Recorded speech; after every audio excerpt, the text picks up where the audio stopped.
When Jesus is my portion, my constant friend is He. For His eyes is on the sparrow, and I know He watches me. I sing because I'm happy. I sing because I'm free. For His eyes is on the sparrow, and I know He watches me.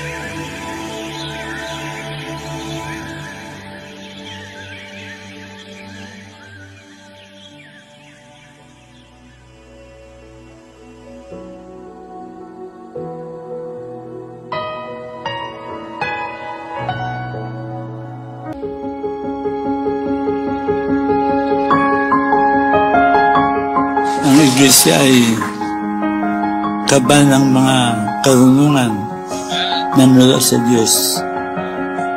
At yun ang dahilan kung bakit tayo ay nasa iglesia. Nasa iglesia tayo sapagkat kailangan natin ng payo. Ang tao kasi parang nalilis na landas. Kaya if you have done the best, you are accepted by God. Kaya magpakasakdal kayo. Ang ibig sabihin lamang yan, do your best. Praise the Lord! Yan ang kahulugan ng ato. Ang paghanda ay bago dumating. Pag maghanda ka lang, walang puluhan yun. Ngayon ay may paghanda. Yan ang fourth watch.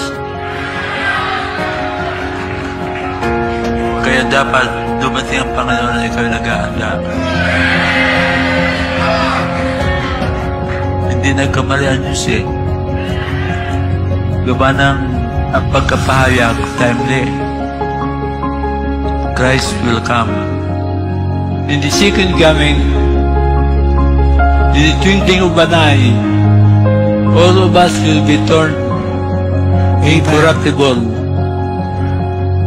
Jesus is to come with all the joy of heaven and earth.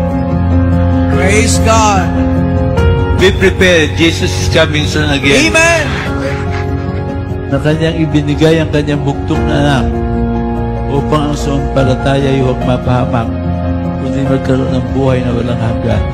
Napakalaking bagay ang sumasampalataya sa Diyos. Sa isang kaluluwang may eternal life, napakalaki ang kagalakan ng Panginoon diyan. Kaya kung ikaw ay sumasampalataya, sigurado yan, magagalak ang Panginoon.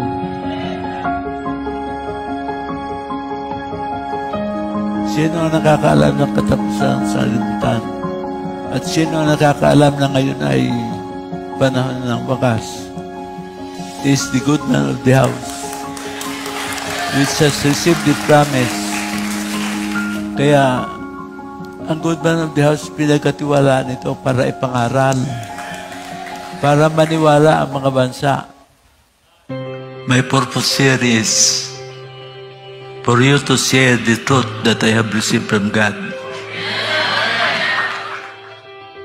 Sabi ko, Panginoon, kung talagang tinawag mo ako, itigil mo ang ulan nito. Aba, itinigil nga ng Panginoon. Hindi natuloy yung bagyo. Nagpapasalamat ako at ang Diyos natin pinaglilingkuran ay hindi nagbabago. Kaya ngayon, ipagpapatuloy natin ito.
When Jesus was born into this world, all angels and wise men gathered in one place to celebrate the birth of our Savior. The culture of Christmas is to reminisce the simple yet magnificent and glorious coming of Jesus, which became the beacon of unconditional love and sacrifice. Merry Christmas to everyone, and may the good Lord bless us all.